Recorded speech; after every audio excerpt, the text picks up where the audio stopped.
আসলে ঘর যদি ছোট হয় সেইভাবে সেট আপ করলে জিনিসটা ভালো লাগে দেখতে, গ্যাঞ্জামও লাগে না, যার যতটুকু প্রয়োজন। এখানে আমার একটা জুতোর আলমারি রেখেছি ঠিক বেডের পাশে, কারণ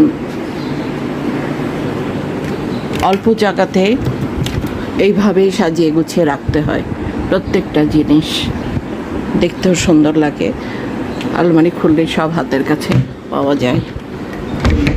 টিভিটা ঠিক বেডের সামনে, যাতে আমি শুয়ে শুয়ে দেখতে পারি। আর এখানে একটা আমার বেডটাও সেইভাবে সাইজ করে বসানো।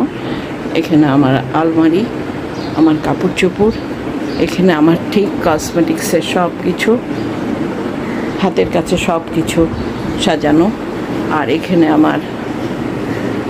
আমি যে অ্যাওয়ার্ড পেয়েছিলাম আমার লেখার সেসব ছবি, পুরস্কার। তারপরে আমি এখানে বসে নামাজ পড়ি, কাবা শরীফ, শরীফ, মদিনা শরীফ, এখানে আমি বসে নামাজ পড়ি, ভালো লাগে। এবং আমার লেখালেখিও আমি এখানে বসেই করি, ছোট্ট একটা টেবিল ওইভাবেই সেট করা হয়েছে ঘর অনুযায়ী।